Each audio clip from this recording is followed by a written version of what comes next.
Segunda jornada con educación o psicología de la educación superior. A ver, veamos, hagamos un pequeño repaso de lo que es lo que hemos hecho ayer, de lo que hemos avanzado. Ayer habíamos visto los antecedentes de la psicología después de hacer una pequeña introducción. Habíamos definido si es ciencia o no psicología.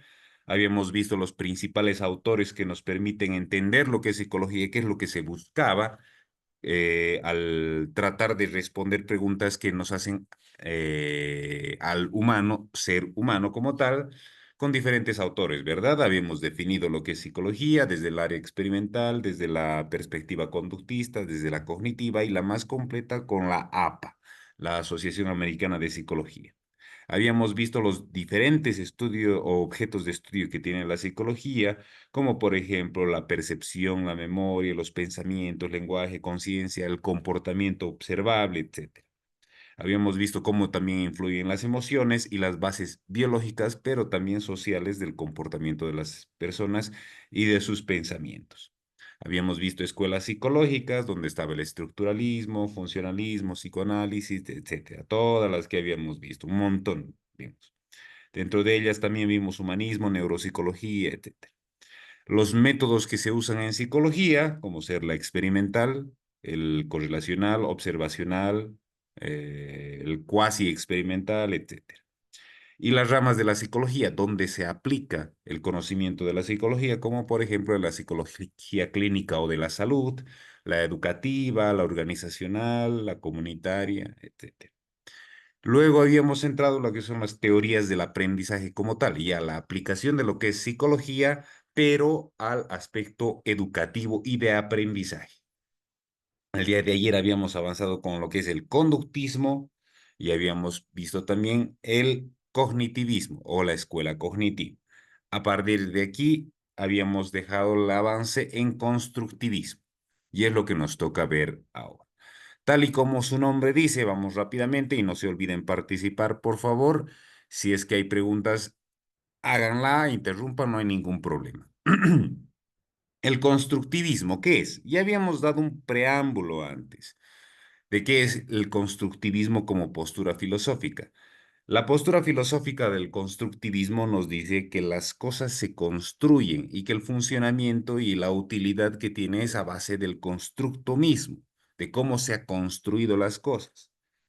Viendo eso desde la perspectiva filosófica, la psicología toma eso e indica, el conocimiento se construye, no es solamente la transmisión de generación en generación de manera pasiva, con que un profesor viene y explica, sino que el conocimiento se construye y para que el conocimiento tenga un real impacto en la sociedad, los estudiantes tienen que construirse conocimiento en base a qué? A los conocimientos previos al diálogo interactivo entre los diferentes miembros de los grupos o la sociedad, al trabajo colaborativo y también a la cultura. Es así que dentro de los fundamentos nos indican, el ser humano va a aprender activamente. No es solamente un receptáculo de conocimientos, donde ahí tiene que estar viendo cómo absorber el conocimiento. No, lo construye, dice. Entonces, esta perspectiva nos da la posibilidad de aplicar dicho conocimiento en diferentes técnicas. Una de esas es el aprendizaje significativo, que se repite en otro autor que es Ausubel, que lo vamos a ver también adelante. ¿Qué es el aprendizaje significativo? Nos dice, para que un aprendizaje, para que una información sea relevante para nosotros, tiene que tener características particulares que lo convierten a esa información en algo significativo. Por ende, para nosotros será muy importante asumir esas cuatro características para que nosotros creamos el conocimiento que deseamos crear. ¿Cuáles son esas características? Uno, tiene que ser relevante y pónganse en el lugar de los estudiantes. Cuando la información que están recibiendo realmente es importante para ellos, creen que va a ser útil, lo más probable es que le pongan mucha atención. ¿Por qué? Porque realmente la información que reciben es útil. Eso hace que se convierta de alguna manera en significativo. Aparte de eso, el actor de aprendizaje, vale decir, el estudiante, el alumno, tiene que convertirse en un ser activo porque está construyendo su conocimiento. No olvidemos que estamos en constructivismo. Al construir su conocimiento se convierte en un ser activo, no es simplemente el ser pasivo que está sentado recibiendo la información. No, se convierte en un ser activo donde esos conocimientos que adquiere los puede compartir enseñando a otros o debatiendo al respecto, o los puede llevar a la práctica, que es uno de los factores más importantes. Cuando nosotros ponemos en práctica esas teorías, esos conocimientos, esa información que se nos ha dado, lo más probable es que nuestro aprendizaje realmente valga, signifique algo. ¿Por qué? Porque está viendo su utilidad ya en la práctica. Por eso nosotros cuando asumimos el rol de docentes y queremos hacer que nuestros estudiantes puedan entender algunos conceptos teóricos, pero llevados a la práctica, que se ve mucho, por ejemplo, en medicina, donde tengan que ir y hacer sus prácticas en un anfiteatro, por ejemplo, para aprender biología, ese conocimiento se va a volver mucho más representativo, significativo, como lo diría Aus. Como ya vemos, hay dos características importantes, uno que es relevante, otro que es activo, pero también es constructivo. Este se vincula con conocimientos previos y eso es algo importantísimo que nosotros como docentes o formadores tenemos que entender. Nosotros no podemos enseñar a multiplicar si no primero han aprendido a sumar. Vale decir que es toda una secuencia jerárquica de conocimientos que de una manera u otra te permiten a ti asimilar conocimientos que son nuevos. Sea, esos conocimientos nuevos de alguna manera se vinculan, se casan con el conocimiento previo y eso te da una facilidad para entender, te da la posibilidad de crear nuevos conceptos a partir de esa construcción del conocimiento, ¿verdad? Entonces hay conocimiento previo que te permite, te habilita a entender el conocimiento surgiente, el nuevo conocimiento. Eso hace que el aprendizaje también sea relevante, sea significativo. Pero otra característica que es importante es que sea participativo. En un proceso de enseñanza y aprendizaje, implica mucho la actitud y la responsabilidad que tenemos nosotros como aprendices, pero también nosotros como docentes. Hay que hacer que todos participen. Al ser partícipe el estudiante, de alguna manera se vincula con mayor actitud a aprender eso que se está tratando de enseñar. Entonces, las cuatro características del aprendizaje significativo es uno, que sea relevante la información, que el estudiante sea activo y que el conocimiento además pueda ser puesto en práctica, que además se construya en base al conocimiento previo que ya tiene nuestro estudiante y que todo el proceso educativo sea participativo, donde haya responsabilidad de todos por el aprendizaje. Eso nos dice la teoría del aprendizaje significativo. Ahora, para que nosotros podamos construir el conocimiento, algunos autores han desarrollado la perspectiva de las zonas, que las dividen en tres. ¿De qué tratan estas zonas? Uno, la zona del desarrollo real, que son las habilidades que tiene el estudiante actualmente. En este momento mi estudiante sí sabe sumar. Ya lo he comprobado, he sometido con pruebas, con exámenes a mi estudiante y me ha demostrado que sabe sumar. Pasa a la zona de desarrollo próximo, que es lo que le estoy enseñando en este momento, cómo le estoy enseñando y qué le estoy enseñando. Si digamos, nuestro estudiante ya sabe sumar, le estoy enseñando en este momento a multiplicar. Entonces, ¿cómo funciona ese desarrollo próximo? Primero, que es un proceso de formación, que le estamos nosotros enseñando, él está aprendiendo. Además, es guiado. ¿Por quién? Por el profesor, por el docente, o incluso por algunos otros compañeros, etcétera. ¿Por qué? Porque hay aprendizaje grupal también. Y el conocimiento que se comparte en la sociedad, que son los grupos, ¿no? Pasa eso al desarrollo potencial, al nivel que puede alcanzar el potencial del estudiante como para aprender cosas nuevas. Esto obviamente con el apoyo de otras personas. Veamos cómo funciona. Nos estamos ciñendo aquí en el aspecto del conocimiento previo. Siempre va a ser nuestro punto de anclaje. Nosotros no podemos, repito, no podemos enseñar a multiplicar sin previamente haber enseñado a sumar, porque es una secuencia lógica que nos permite a nosotros aprender.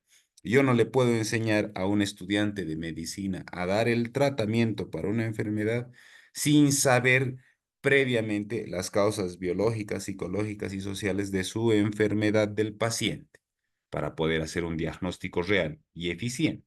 Entonces, eso es lo que hay que considerar, el anclaje a los conocimientos previos, identificar cuál será la potencialidad del aprendizaje futuro y eso mediante la formación y el proceso educativo con la guía del docente y de otros quizá compañeros que puedan estar ahí.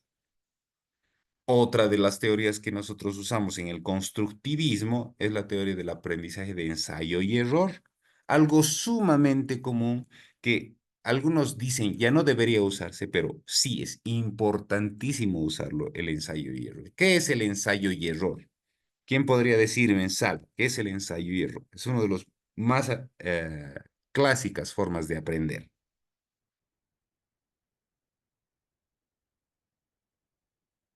El método científico, ¿no?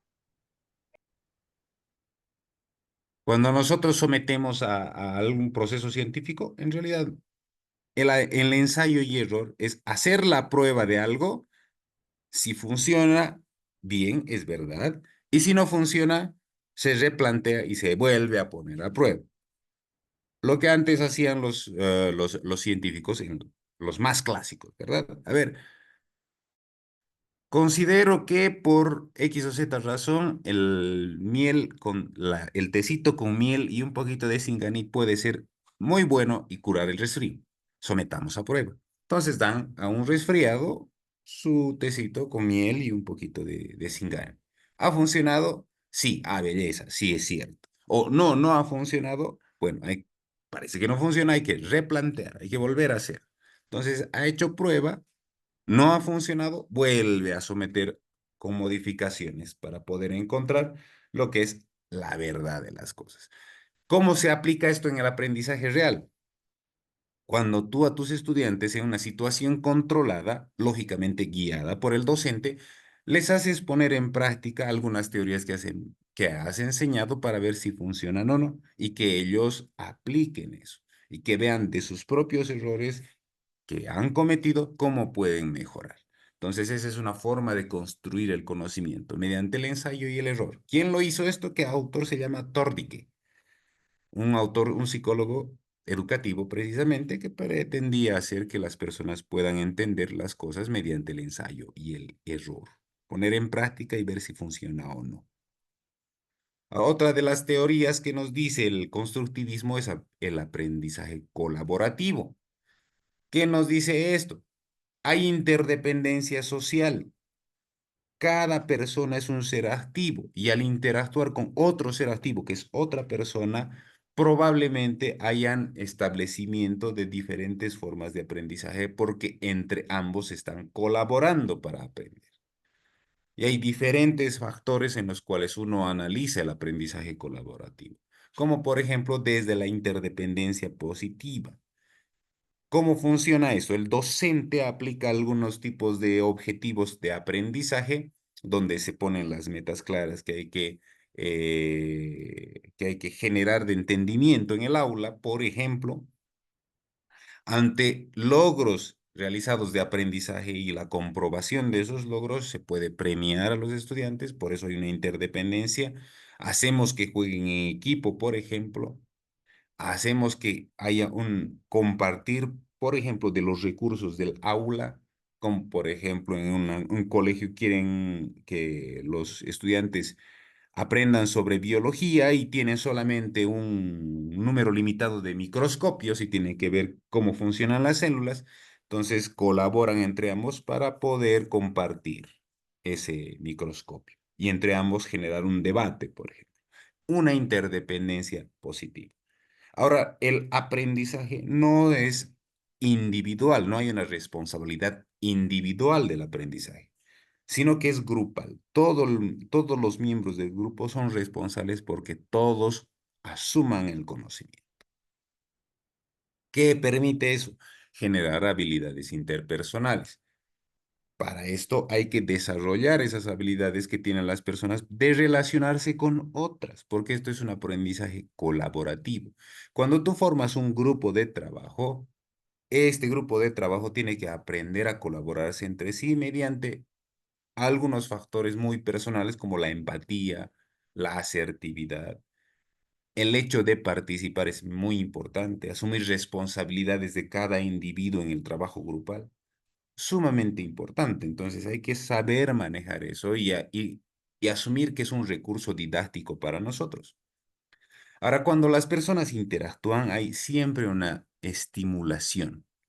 ¿Por qué? Porque del simple hecho de que haya, de alguna manera, competencia o de que uno de los compañeros de grupo permita enseñar a otro o reforzar sus conocimientos, pues generará un aprendizaje en el cual el que está enseñando, el estudiante que enseña a su compañero de grupo, refuerce sus conocimientos, pero también el compañero de grupo que no ha entendido, digamos, la lección, pueda reestudiar y reaprender tal vez con otra dinámica de entendimiento. Entonces sí, es importante que haya una interacción entre los miembros. Y hay una evaluación grupal, que eso nos dice el aprendizaje colaborativo. Si nosotros hemos enseñado al grupo hay que evaluar. Entonces se evalúa. Esa es otra de las teorías que nos dice el constructivismo. Entonces, esto es importante aplicarlo en la educación, educación superior, ya con personas quizás de niveles superiores. Sí, claro que sí, se aplica a todo nivel. Así como vemos el constructivismo como teoría, también tendremos que ver el aprendizaje social. ¿La sociedad ejerce una influencia en nosotros? Ciertamente que sí. Vamos a ver un video de cómo el teórico del aprendizaje social, que es Albert Bandura, desarrolló este postulado. Y ahí está, aprendizaje social. Las personas a veces aprenden por la imitación de los otros, nos dice. Así, el autor principal, que es Albert Bandura, desarrolló la teoría del aprendizaje vicario o por observación. Y eso es lo que nosotros vamos a ver. ¿Cuáles son los fundamentos de donde parte esta teoría? Es que el aprendiz ve cómo las otras personas hacen. Eso genera entendimiento, un proceso cognitivo de atención, percepción, asimilación y memoria, donde percibimos, evaluamos y generamos un aprendizaje a partir de aquello que hemos observado. Por ejemplo, cuando los niños ven violencia intrafamiliar en el hogar, probablemente sean violentos también, nos dice. ¿Y dónde lo vemos? Veamos este videito, por favor. A comienzos de la década de 1960, el psicólogo Albert Bandura realizó un experimento clásico sobre aprendizaje y agresión.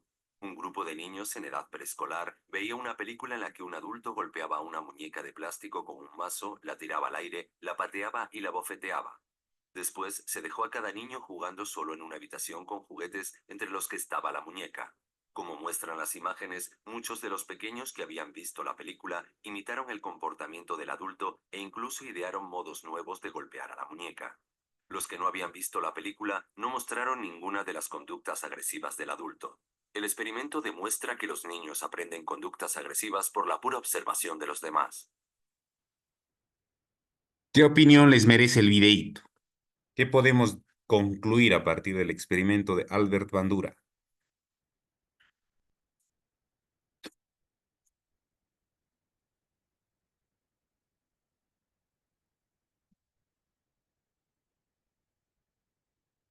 ¿Qué podemos decir del video?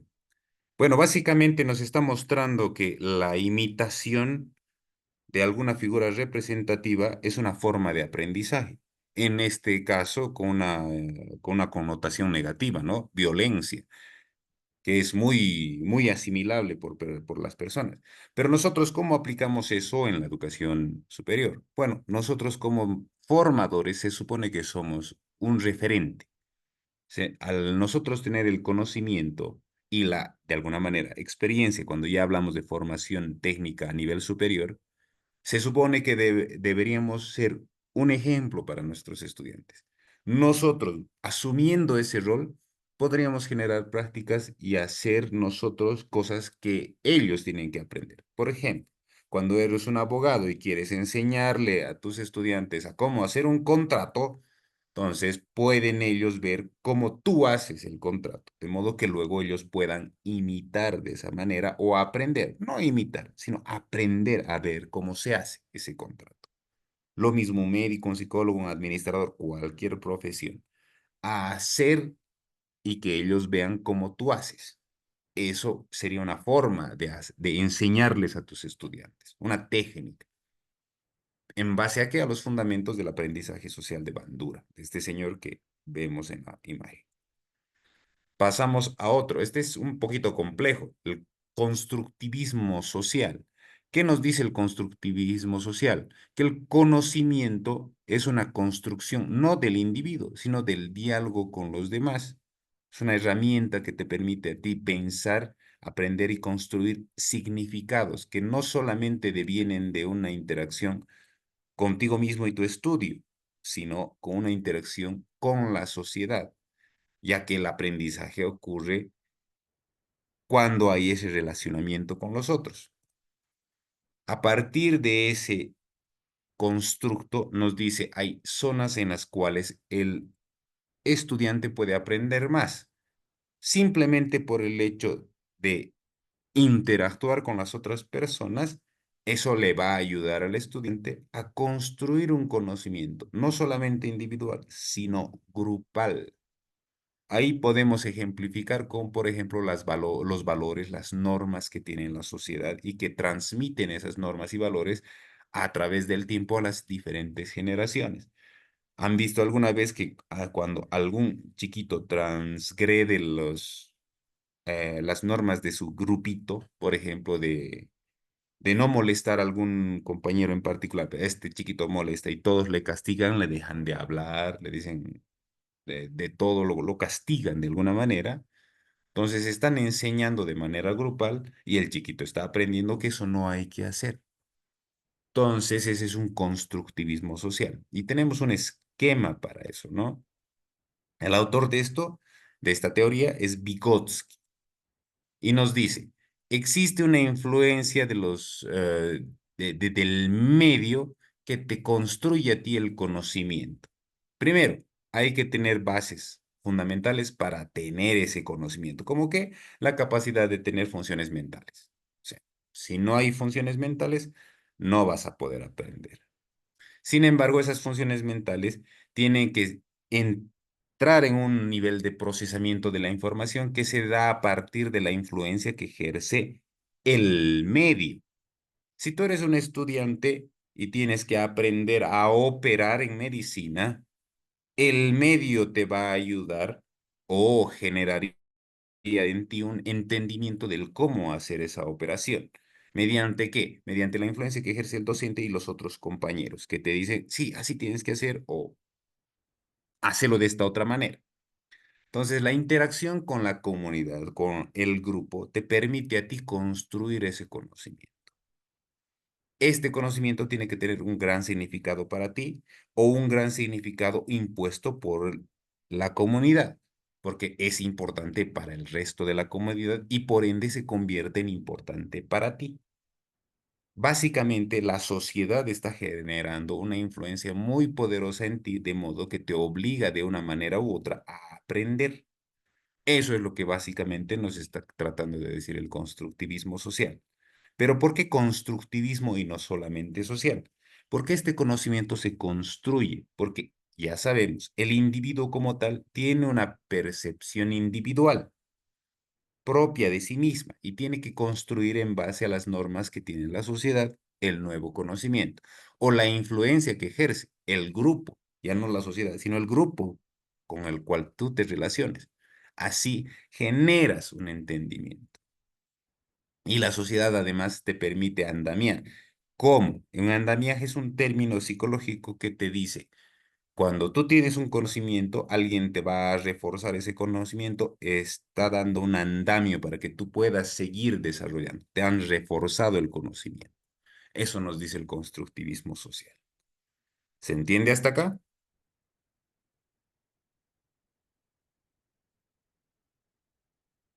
Vamos adelante entonces. Algo muy bonito que nos resulta a nosotros fácil de explicar, pero también fácil de entender, es el aprendizaje experiencial. ¿Alguno de ustedes ha tenido alguna experiencia, ya sea positiva o negativa, que le ha permitido asimilar algún conocimiento como tal? Sí, la gran mayoría. No te comportes de manera agresiva con las personas si no quieres recibir el mismo tipo de respuesta, te dice. ¿Por qué has aprendido eso? Porque de una experiencia me porté mal con una persona y recibí algo que no me gustó.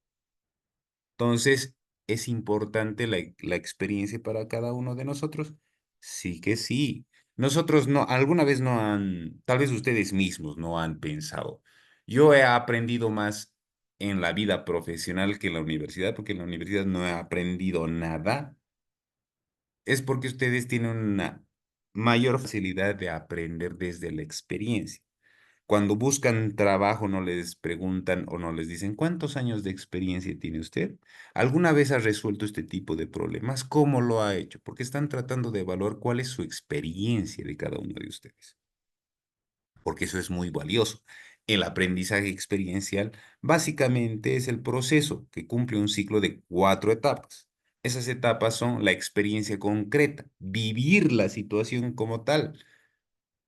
Por ejemplo, elaborar un contrato. Yo he elaborado un contrato de compraventa como abogado.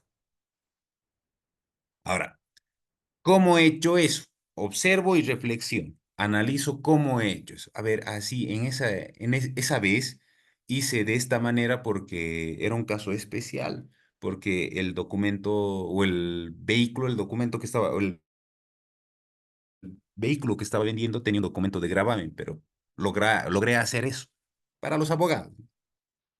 Entonces, eso extraigo como método, porque eso lo he aprendido desde la experiencia, y genero mi idea propia de cómo se hace. Ah, lo hice así, me fue bien, por ende, así hay que hacer. Has aprendido de manera experiencial y aplicas eso en situaciones futuras. En un médico, yo he curado un resfrío con estas mismas características en el pasado empleando simplemente vitaminas. Entonces, como es una situación similar y que lo he vivido en el pasado, bueno, pues te daré vitaminas para poder curarte de tu resfrío. Entonces, ese proceso es el resultado de un aprendizaje, de tu experiencia. ¿Qué nosotros queremos hacer en la educación superior con nuestros estudiantes? Compartirles nuestra experiencia, de modo que los estudiantes desarrollen a partir de la experiencia de otros conocimientos. Una vez que tienen ese conocimiento, tú puedes andamiar llevándolo a la práctica. Cuando haces que ellos practiquen en una situación real, dentro de la manera de lo posible, porque a veces no se puede, pero dentro de la manera de lo posible, es importante que nuestros estudiantes realmente entiendan qué es lo que están haciendo mediante el hecho de hacer, de generar experiencia. De modo que en un futuro, cuando se presente una situación similar, tengan una base de experiencia que les permita hacer, a resolver los problemas de su propia profesión del futuro. Ahora esto no solamente es repetir, sino es el hecho de reflexionar que hubo una situación particular en el pasado y que supieron responder así o resolver así ante una situación nueva, también implica un proceso de razonamiento, porque ¿qué es lo que pasa? Tal vez no es similar al 100%, de modo que se repita simplemente, sino que hay que tener una base sólida de conocimiento y de una crítica y autocrítica para desarrollar ese conocimiento ante una nueva circunstancia. Todo esto va a involucrar pensamiento, emoción, cognición, etcétera. ¿Se entiende lo que es el aprendizaje experiencial y cómo aplicarlo a la realidad educativa? Este aprendizaje experiencial tiene pues sus cuatro formas de aplicación, ¿no? Primero, las experiencias inmediatas y concretas sirven como base. ¿Por qué? Porque tú ya has vivido eso. El individuo a partir de esa experiencia reflexiona ante una nueva circunstancia que es similar. ¿Será que es lo mismo? Haces una evaluación, reflexionas, observas, analizas. Sí, es algo similar con ciertas variantes. Ah, entonces tú tendrás que entender, o el estudiante tendrá que entender ese abstracto que ocurre dentro de la experiencia y el pensamiento de algo similar. ¿Cómo funciona? Si se puede aplicar. Es un pensamiento profundo que hace el estudiante o el involucrado en el proceso de aprendizaje. Y bueno, aplicas esos conceptos con una carga de pensamiento previo. Eso es lo que sí hay que enseñarles a hacer. No es solamente repetir, sino generar un conocimiento nuevo a partir de una experiencia que ya se ha dado. Adaptarla a la situación contextual actual. Probablemente no sea lo mismo. ¿Y qué pasaría si fallan? Bueno, aplicamos el ensayo y error de Tordike, ¿no? Ah, falló, pese a que tiene la experiencia, en este caso en particular no había funcionado así. Hay que modificar ensayo y error. Y eso permite otro tipo de aprendizaje. Ese es el aprendizaje experiencial. Un otro autor nos dice, no todos aprendemos de la misma manera. Cada individuo tiene una forma diferente y tiene además una característica personal de su inteligencia que hace a este humano ser lo que es, una inteligencia particular. Howard Gardner, uno de los teóricos más importantes de los últimos tiempos, desarrolla la teoría de las inteligencias múltiples. Estas inteligencias múltiples nos dicen que hay individuos que tienen mayor facilidad para asimilar cierto tipo de conocimientos que otros. Cuando tú ves la habilidad que tiene Messi para el dominio de la pelota en el fútbol, esa persona tiene una inteligencia deportiva, dice, o inteligencia física. Pero tal vez esa persona no sea buena en matemáticas. Pero tú sí, tú puedes desarrollar todo un ejercicio matemático de 50 páginas, cosa que Messi no lo haría. Tu inteligencia es lógico-matemática.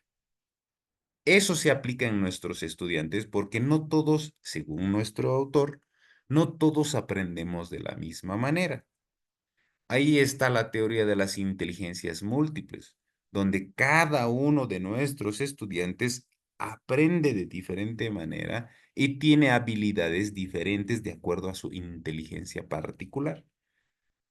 Ahí radica la riqueza de esta teoría, que nos permite a nosotros como formadores adaptarnos a la necesidad que tienen nuestros estudiantes. A veces cometemos el error de que queremos que nuestros estudiantes se adapten a nuestra metodología. Es bueno, sí, porque la realidad en la vida les va a enseñar que hay que saber adaptarse. Pero en algunas circunstancias también nosotros tenemos que adaptar nuestra enseñanza a la realidad de las capacidades de nuestros estudiantes. Y en esta imagen nosotros vemos todos los tipos de inteligencia que se han ido desarrollando. Pueden haber más, seguramente que sí, pero lo usual es esto, como por ejemplo la inteligencia lingüística, cuando tienen mucha capacidad para poder expresarse verbalmente, por ejemplo, o aprender idiomas. Inteligencia interpersonal para poder desarrollarte nuevas relaciones con otras personas, juntamente con la interpersonal, ¿no? Inteligencia cinética corporal, cuando tienes las habilidades físicas, como por ejemplo aprender a bailar, cosa que europeos, por ejemplo, es muy difícil que lo hagan. Lógico, matemático, musical y así cualquier tipo de habilidad que puedan generar. Entonces, nosotros aplicamos esto, como por ejemplo nuestros chiquitos, enseñarles a la tabla de multiplicar con una canción para que la canten. se ha aplicado para los que tienen inteligencia musical. Les estás enseñando matemática con una técnica que se adapte a sus posibilidades o a sus habilidades. Música, excelente. Entonces, para eso entendemos esta teoría. Así como tenemos las inteligencias múltiples, también tenemos el aprendizaje situado, que es un cúmulo de conocimientos, ¿no? Que es como todo lo que estamos aprendiendo, que tiene que estar situado en la experiencia concreta. Por eso es aprendizaje situado. Aquí está. En una experiencia concreta y donde involucra la cultura en la cual estás viviendo en este momento. ¿Qué significa esto? Que el conocimiento se va a entender de mejor manera cuando se aprende dentro de una situación donde estemos seguros que se va a aplicar. Entonces, digamos que estamos en una visita, los médicos es muy usual, las enfermeras también, estamos haciendo visita ronda, ¿verdad? Verificando a nuestros pacientitos, en psicología igual hacemos lo mismo. Entonces, hacemos la ronda para ver cómo están nuestros pacientitos, nosotros ya como profesores o médicos, y nuestros estudiantes, que son los internos, están por detrás. Entonces viene el médico y hace la ronda, ve cómo está el estado de salud de su paciente, cuál era la patología, el historial clínico y le reproduce a nuestros estudiantes. Los estamos situando en la realidad del trabajo, básicamente como una práctica. Entonces esta teoría nos dice, estamos situando a nuestro estudiante para que aprenda dentro de la situación real donde se aplica ese conocimiento. Entonces, ese médico que hace la valoración de nuestro paciente y reproduce de cómo se ha hecho la valoración frente a todos y ahí está él o la paciente presente. Entonces, los estudiantes asimilan de mejor manera eso porque se han situado en la, valga la redundancia, situación real para poder poner en práctica ese conocimiento, para que vean lo nutritivo que es y cómo se hace. Entonces, esto básicamente es un aprendizaje en la realidad. ¿Qué involucra esto? Que haya interacción con otros, lógicamente, profesor, paciente, en este caso, doctor, paciente y estudiante, o grupo de estudiantes, que sería lo más real. Y el aprendiz, que tiene que ser tu estudiante de medicina, tendría que estar participando activamente en todo lo que involucra este proceso de aprendizaje. Vale decir que tendría que decir, ante la pregunta, nuestro paciente con temperatura de 38 grados, que viene con sintomatología de flujo nasal y carraspera en la garganta, digan, ¿qué posibles diagnósticos se puede hacer con este historial? Y ahí todos los estudiantes empiezan a debatir. Activos están, ¿verdad? Entonces se está generando otro tipo de aprendizaje desde la práctica. Para nosotros en esta teoría, aprendizaje situado. Y este aprendizaje situado parte de la realidad. ¿Por qué? Porque estás en una situación real. Se analiza la coyuntura en esa situación real. Todos interactúan para tratar de resolver el problema y comunicamos la resolución. Ese factor nos permite a nosotros hacer aprendizaje situado. ¿Se entiende lo que es esta teoría del aprendizaje situado?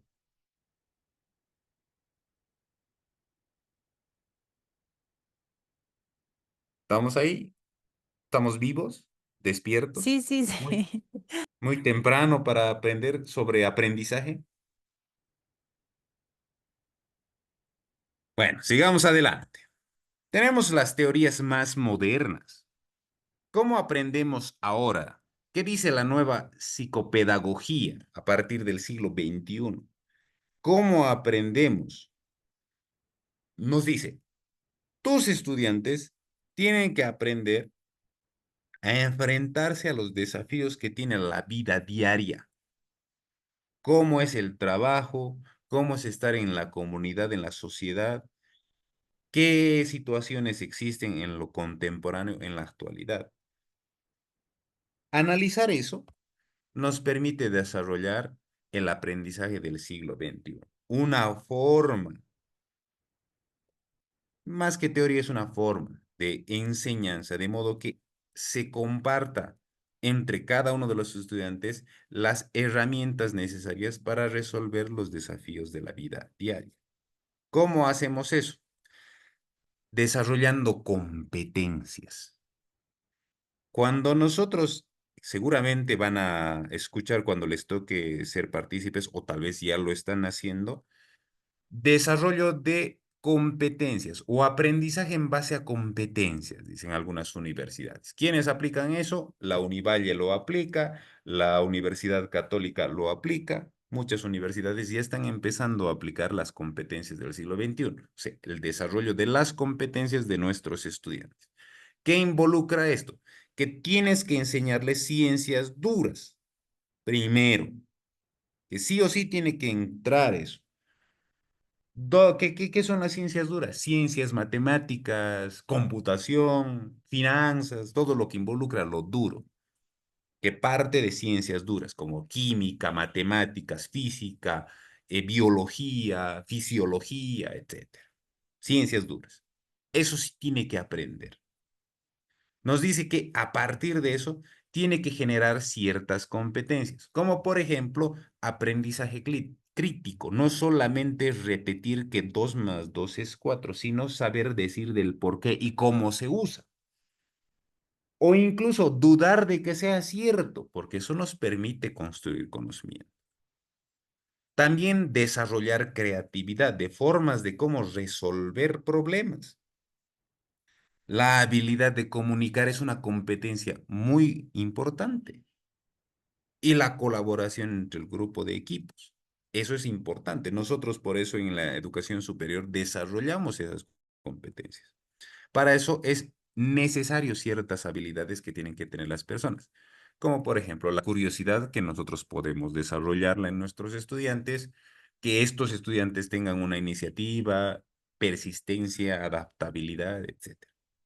Entonces, el siglo XXI te está diciendo, tú formador, profesor, así como le vas a enseñar biología o leyes, como dicen que son las leyes, y que tiene que aprendérselo de memoria, también enséñale a cómo se aplica. Enséñale a criticar eso que está aprendiendo, pero también a resolver problemas reales en la práctica. Aparte de eso, es importante que este estudiante desarrolle habilidades personales, de modo que pueda, por ejemplo, el doctor, ser empático con su paciente. ¿Alguna vez les ha tocado a ustedes ir a un médico que ese médico es, de alguna manera, le vamos a decir, malo, medio rudo, de un tronco, una piedra? Sí, a veces sí. No tienen habilidades sociales, pero son muy buenos médicos. Ah, no. La realidad actual del siglo XXI involucra que un profesional íntegro tenga también que tener la posibilidad de habilidades sociales, empatía, por ejemplo. El liderazgo, que ahora es muy de moda, sobre todo en ciencias empresariales, es muy de moda de enseñar. Entonces, los psicólogos vamos a enseñarles a los de ciencias empresariales sobre liderazgo.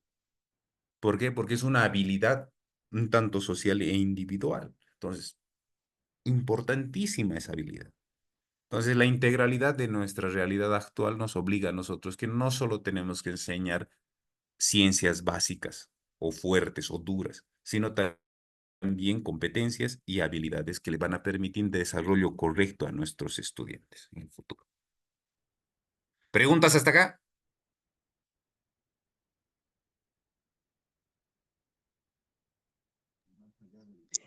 Sí, Lice, buenos días. Quería saber si esto de las inteligencias múltiples está de alguna forma relacionado con la neurodivergencia. Yo no lo diría así.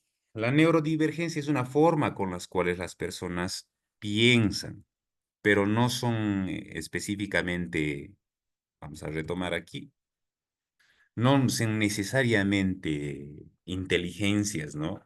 La neurodivergencia es, de alguna manera, ha nacido de situación que antes se creía patológica. ¿Alguna vez han escuchado hablar del autismo, ¿no? Del espectro autista. Entonces, ¿qué es el espectro autista? ¿Es una enfermedad o no? ¿Qué creen ustedes?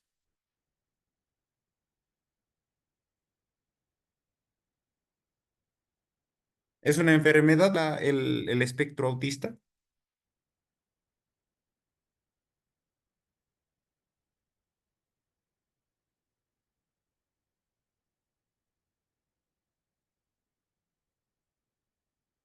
Porque el espectro autista, por ejemplo, se ha puesto el denominativo que es una neurodivergencia, que es un neurotípico, es otro término. Respondiendo a tu pregunta, básicamente yo no le diría como inteligencias múltiples a un neurodivergente, porque la connotación que tiene una neurodivergencia es que tiene una forma muy diferente de aprender y de relacionarse. Pueden tener habilidades muy particulares, pueden ellos tener algún tipo de inteligencia específica, sí, como cualquier persona, pero hay una característica particular dentro de los neurodivergentes, que es por lo general imposibilidad de alguna habilidad en particular, como por ejemplo habilidades sociales. No tienen la habilidad social o de orientación de dónde estar.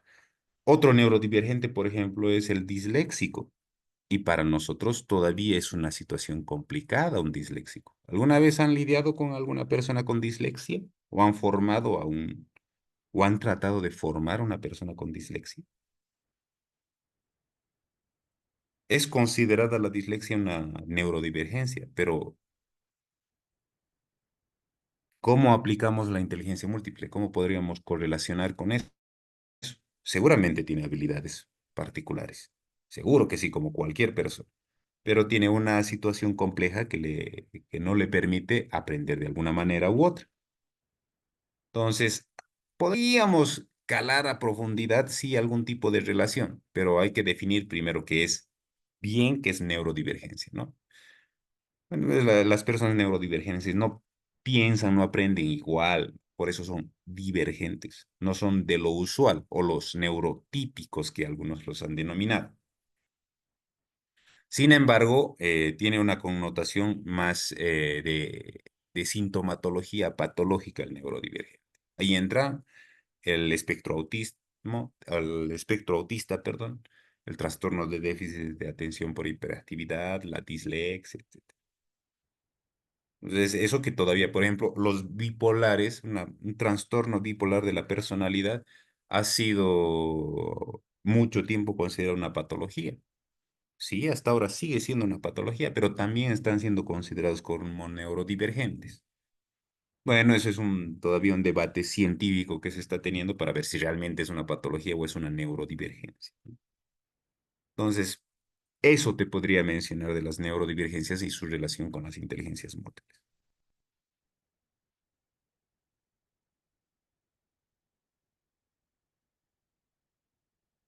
¿Qué más? ¿Alguna otra pregunta o algo que quieran acotar?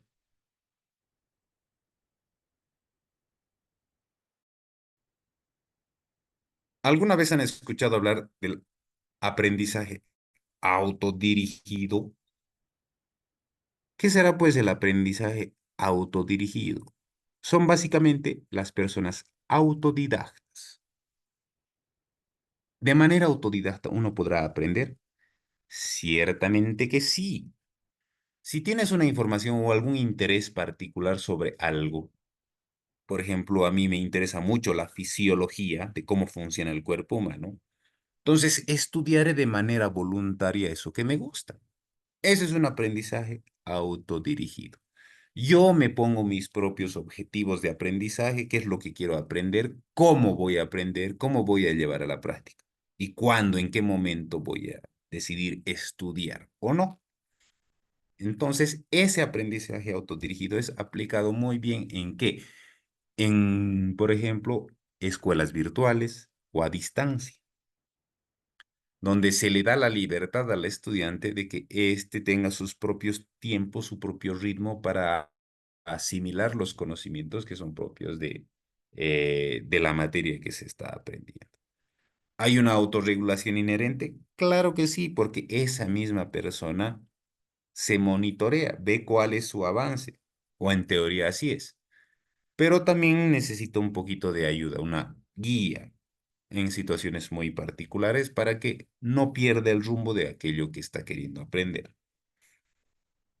Para esto, importantísimo, una motivación intrínseca. Hay dos tipos de motivación, aprovechando eso. La motivación extrínseca y la motivación intrínseca. Cuando nos dice, como acá, motivación intrínseca, se hace referencia a que algo dentro de ese mismo individuo genera un impulso para que pueda estudiar, como por ejemplo el gusto por la biología. Es un gusto que le llama la atención, una motivación intrínseca. Por sí mismo estudia. A diferencia de la motivación extrínseca, que es porque de afuera llega esa motivación, no de sí mismo, sino de afuera. Está estudiando eso porque su papá le gusta que estudie eso, digamos, en los chicos, en estudiantes, ¿no? Hay motivación extrínseca. En este caso, hay una motivación fuerte intrínseca. Por eso es autodirigido, autodidacta. Funciona así. Entonces, porque realmente esa persona tiene el interés como para aprender. Ese es un aprendizaje autodirigido. ¿Cómo funciona eso? Primero, el estudiante tiene que planificar qué va a aprender. ¿Mediante qué? Mediante un deseo real de aprendizaje. Tiene que de alguna manera tener algún tipo de autoconfianza para poder desarrollar todo su aprendizaje de manera sola e individual. Claro que sí. Tiene que saber gestionar sus tiempos y sus conocimientos previos también. Sí. Y generar una autoevaluación. Básicamente todos estos procesos o estos pasos que los describimos, que pueden ser realmente así o no, te permiten a ti ser un aprendiz autodidacta o generar un aprendizaje autodirigido.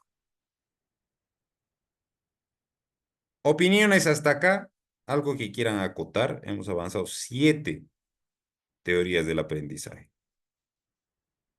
o más, creo que son más. Cómo nosotros aplicamos el conocimiento de la pedagogía o de la psicología al aprendizaje con ciertas técnicas.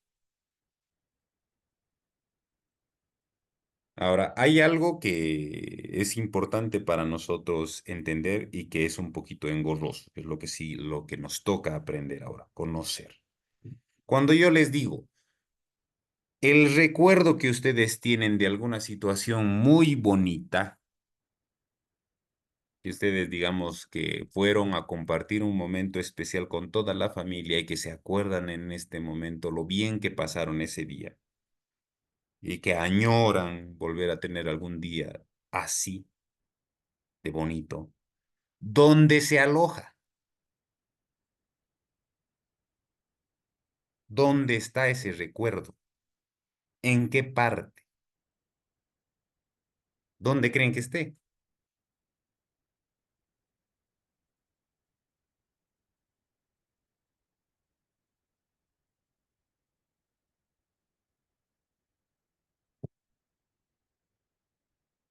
Cuando hablamos de pensamiento, creatividad, emociones, cuando ustedes sienten de alguna manera amor por la pareja o los hijos o la familia, ¿dónde está el amor? ¿En qué parte? ¿Flotando en el aire?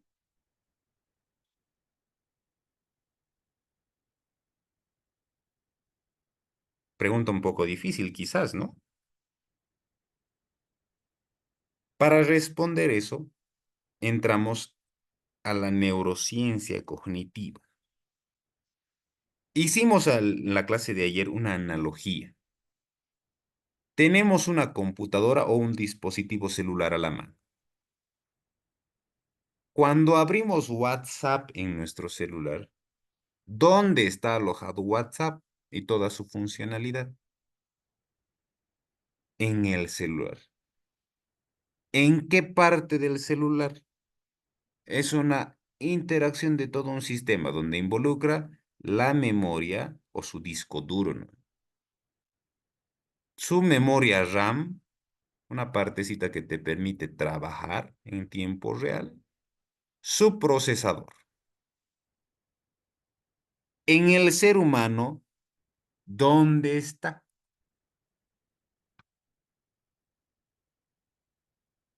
¿Dónde está todo eso? Ah, nos dicen, tiene una memoria el celular. Y además tiene una memoria RAM. Hay dos tipos de memoria. ¿Eso dónde se encuentra en el ser humano? Bueno, pues la neurociencia cognitiva nos trata de responder eso. Veámoslo cómo. Primero, definamos qué es neurociencia. La neurociencia es una disciplina que integra varios conocimientos. Primero que nada, la psicología, como tenía que ser. Pero ¿cuál de las psicologías? Por lo general, la psicología cognitiva. La biología o neurobiología, que es específicamente el estudio del cerebro y todo el sistema nervioso. Estudios de neuroimagen para nosotros poder identificar las zonas en seres que todavía estén vivos. Y los procesos cerebrales que involucra todo este funcionamiento. Entonces, cuando ustedes tratan de responder dónde se encuentran mis recuerdos, lo más lógico que respondan es decir, en el cerebro. Pero ¿en qué parte del cerebro?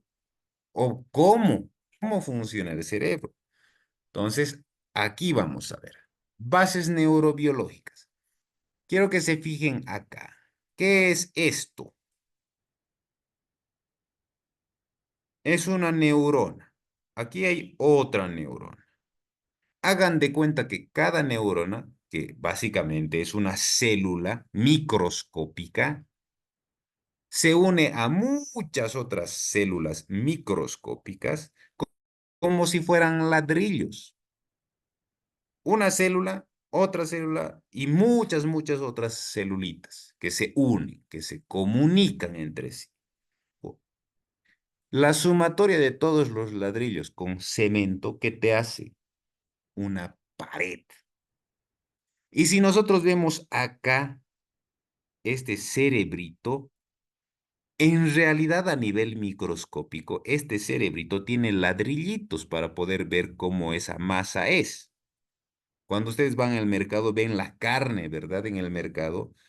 Si quisieran saber de qué está hecha esa carne, lo más probable que a nivel microscópico esté hecho de células. Bueno, no es lo más probable. Está hecho de células. Células de proteínas, células lípidas, etcétera. Todo eso está en la carne. El cerebro también es, de alguna manera, carne. Es un tejido. Y el tejido, en su componente más chiquito, está lleno de células. El componente de ese chiquito, la sumatoria de todas esas células, que en el caso del cerebro son neuronas y glías, otro tipo de neuronas, forman el cerebro. Es importante que nosotros entendamos esto, porque ¿cuál la razón? Porque cuando nosotros tratamos de identificar dónde está un recuerdo, ese recuerdo está en estas neuronas, en esa interconexión que hay en estas neuronas. Hay una característica. ¿Qué pasa si nosotros aquí, por ejemplo, está el recuerdo de tu plato favorito que te lo hacía tu mamá? Esta conexión es ese recuerdo. ¿Qué pasaría si ahora que te estás casando, tu pareja hace la misma comida, pero y feísimo, horrible? ¿Qué pasaría con este? Viene otra neurona y se junta a esta relación para crear ese recuerdo de que tu pareja cocina horrible y que no tienes que comer ese plato. Pues veneno para ti. Un recuerdo simple que se ha generado. ¿Eso qué nos trata de decir? Que viene otra célula y se pega simplemente, eso se llama plasticidad. Tu cerebro es como una plastilina. Se forman nuevos recuerdos por la interconexión de las neuronas. Cada uno de los recuerdos del aprendizaje, del pensamiento, es la interrelación de una neurona con otra, con otra, con otra, que se van todo el tiempo modificando o reforzando. Por eso tenemos acá el término plasticidad sináptica, la capacidad que tiene el ser vivo de generar nuevas conexiones neuronales. Esta neurona puede conectarse con otra, con otra, con otra. Se mueven, son como plastilina, por eso es plasticidad sináptica. Esa conexión nueva es un nuevo recuerdo, es un nuevo pensamiento, es una nueva emoción. Para que eso ocurra hay un mecanismo biológico increíble, lleno de química, lleno de fisiología, etc. Esas redes neuronales forman de alguna manera recuerdos que se alojan en áreas específicas dedicadas a ciertos aspectos. Por ejemplo, el hipocampo, memoria, corteza prefrontal, que es otra área del cerebro, el hipocampo que está por aquí, hipocampo, o la corteza prefrontal, que es todo esto, que es la área más evolucionada de nuestro cerebro, donde está el pensamiento, la interpretación, las sensaciones. El sistema límbico, que es el núcleo de las emociones y sensaciones. Aquí. Cuando te dicen, siento amor por ti con todo mi corazón, en realidad no estás sintiendo con el corazón, lo estás sintiendo con un pequeño orgánulo en el sistema nervioso central, o sea, en el cerebro, que se llama amígdala, no el de la garganta, por si acaso, que está por aquí alojadito, amígdala. Entonces, todos esos son importantes que nosotros entendamos porque todos los cerebros a veces no aprenden igual o aprenden de diferente manera o no aprenden directamente porque hay cierta situación conflictiva, patológica. Entonces, ¿se entiende por qué necesitamos estudiar esto? Ahora, hay descubrimientos clave que simplemente para generar un dato curioso les comparto. El cíngulo que es un quinto lóbulo, o sea, superficialmente está el cíngulo, detecta conflictos y regula la atención, por ejemplo. Cuando tus estudiantes no pueden poner atención, probablemente, o sea, pese a que quieren poner atención, no pueden, se distraen, como ocurre en los pacientes o en las personas con trastorno de déficit de atención. Hay una deficiencia en esta área, cíngulo. Probablemente tenga que ser tratado o por un profesional del área de la salud, ese, ese estudiante. Por eso no aprende, no puede concentrarse biológicamente hablando, su ciclo anda mal, digamos. Cuando hablamos de memoria, hay dos tipos de memoria. Memoria de trabajo y memoria ya de largo plazo. Así como nosotros estábamos hablando de la memoria del celular y la memoria RAM. El cerebro tiene esos dos tipos de memoria. Cuando se consolida la memoria, es la memoria a largo plazo, que está ya generada por diferentes redes neuronales nuevas. Pero cuando esas redes neuronales van a tratar de formar nuevas, estamos hablando de memoria de trabajo. Y una curiosidad que se ha descubierto desde las neurociencias y la psicología es que la memoria de trabajo, esa que estás tú aprendiendo o relacionando con conocimientos previos, te permiten atender o entender hasta más y máximo 7 ítems. ¿Qué es un ítem? Son esa información nueva que estás aprendiendo. Más de 7 se dice no se puede, el descubrimiento que se tiene hasta ahora. Cuando tú vas a una clase y estás emocionalmente deprimido porque tu chico o tu chica te ha dejado ayer, muy común en las aulas de la universidad, la emoción que se siente como la depresión, la tristeza y demás, está alojada en ciertas partes del cerebro. En la amígdala por sobre todo, muy relacionado con la corteza prefrontal por los recuerdos que se tiene y la corteza del cíngulo. También varias áreas están interrelacionadas. Entonces, el cerebro está siendo la herramienta física, como si fuera un motor, donde se tienen esas emociones. ¿Y la química cómo entra aquí? La química entra en todo lado porque está dopamina, serotonina, la forma que tiene las celulitas que habíamos hablado antes de comunicarse entre sí mediante electricidad y química. Por eso, ante alguna enfermedad como por ejemplo el trastorno de déficit de atención por hiperactividad que se aloja aquí en el cíngulo, recibe medicamentos para poder controlarse. ¿Por qué? Porque juegan con la química que tiene el cerebro. Tendemos hasta acá, poquito engorroso puede resultar para quienes no tengan conocimiento en biología, pero es interesante dónde se aloja todo. Ahora, ¿cómo tu cerebro aprende? Ahí están 8 pasitos para que el cerebro asimile el conocimiento. Los científicos han investigado y han determinado. Primero, toda información que llega al cerebro llega por los sentidos. Por ende, hay un estímulo sensorial por los sentidos. Vista, audición, tacto, olfato, gusto. Todo eso. Sentidos.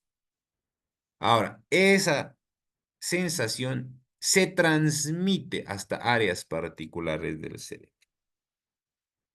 Esa transmisión hasta ciertas áreas te permite a ti generar dos tipos de mecanismos, atención y percepción. Atiendes para que entre más información del mundo exterior y percibes, que era la percepción, la carga personal que le das, el atributo individual que tienes sobre esa información que está llegando. Esa información se codifica en la memoria de trabajo, lo que habíamos dicho, eso es lo que mantiene máximo hasta 7 ítems, ¿verdad? Ahí se consolida con esa memoria. Se va trabajando, así funciona, así, y empiezas a recordar. Y esa memoria, por actos de repetición o por la utilidad o por la necesidad, se consolida en una memoria a largo plazo. Eso ha generado nuevas redes neuronales, que nosotros le llamamos redes sinápticas. La conexión entre una neuronita con otra, esa comunicación, esa unión, esa fusión, se llama sinapsis. Y una vez que se ha generado esa red sináptica, en algún momento ese recuerdo tendrá que salir a flote, tendrá que usarse. Pues hay un mecanismo que se llama la recuperación. Recuperas para poder hacer uso de ese recuerdo. Como por ejemplo cuando recuerdas que tienes que pagar tus impuestos de la empresa porque eres contador. Tengo que pagar los impuestos cada fin de mes. Entonces, ojo, recuperas la información y la trabajas. Y se retroalimenta, que es uno de los aspectos más importantes para la consolidación de la información, que lo uses y vuelvas a generar recuerdo. Y eso de usarlo se aplica a todo. Lo que no se usa en biología se extingue. Por eso usen la información para que no se olviden. Cuando aprenden un lenguaje extranjero, inglés, por ejemplo, y nunca lo practican, se olvidan. Entonces, por eso existe esta función. Así aprende tu cerebro. Ahora, hay situaciones conflictivas en las que no va a poder aprender. ¿Por qué será? Por problemas orgánicos. Y para eso, ejemplificando eso que les acabo de decir, les muestro lo siguiente. ¿Qué diferencia hay, señores y señoritas, en lo que están viendo en la pantalla?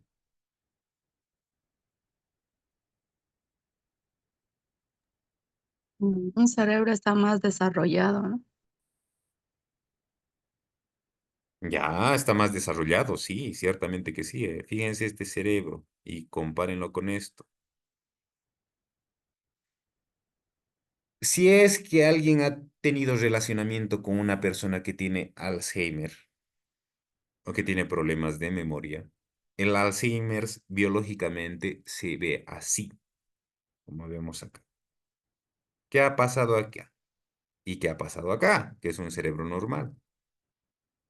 ¿Se acuerdan que habíamos dicho que los ladrillos que forman la pared, el tejido cerebral, está conformado por neuronas y, bueno, otro tipo de celulitas que se llaman glías, que son otra forma de neuronas, y que la unión de todas esas forman el tejido, esto que vemos como es. Si nosotros agarramos este trocito de aquí y lo sometemos a imágenes con microscopio, vamos a ver que hay 1 millón de neuronitas ahí, que se juntan. Toda esa juntucha de neuronitas generan toda esta pared, que es el tejido. Considerando eso de este cerebro normal y comparando con este cerebro que tiene Alzheimer, ¿qué podemos deducir? Si todo está lleno de neuronas, ¿qué ha pasado aquí?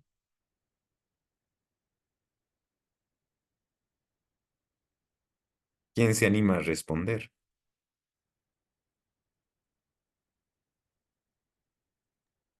Eh, no sé si estoy equivocado, pero quizás es por el deterioro que se ve así. Sí, muy bien, el deterioro. Si lo traducimos ese deterioro a lo que estamos aprendiendo, porque estamos diciendo que cada pared está llena de neuronitas, aquí las paredes están más anchas, hay muchos espacios vacíos. Eso que nos hace entender que hay menos neuronas. Hay neuronas que se murieron y hay menos. Hay menos y menos y menos. Por eso, una persona con Alzheimer no recuerda o sí recuerda algo es de cosas muy pasadas, que son las neuronas, las conexiones que todavía le quedan. Porque nosotros estamos haciendo este repaso biológico para que ustedes entiendan que los mecanismos pedagógicos que nosotros podríamos emplear probablemente tengan un fracaso si es que no tenemos desarrollado el cerebro de nuestros estudiantes. Por eso dicen, nuestros estudiantes tienen que alimentarse bien, tienen que comer bien para tener un cerebrito sano. Porque así como ocurre esto en personas de la tercera edad, cada vez es más común que sea en más jóvenes, por cierto. Nuestros cerebritos sin la alimentación necesaria pueden correr la misma suerte, independientemente de la edad. Entonces, para aprender hay un factor necesario biológico que hay que entender. Para eso ponemos esta imagen para un poquito generar didáctica de lo que estamos tratando de enseñar. ¿Comprendido hasta acá? ¿Alguna pregunta, alguna duda?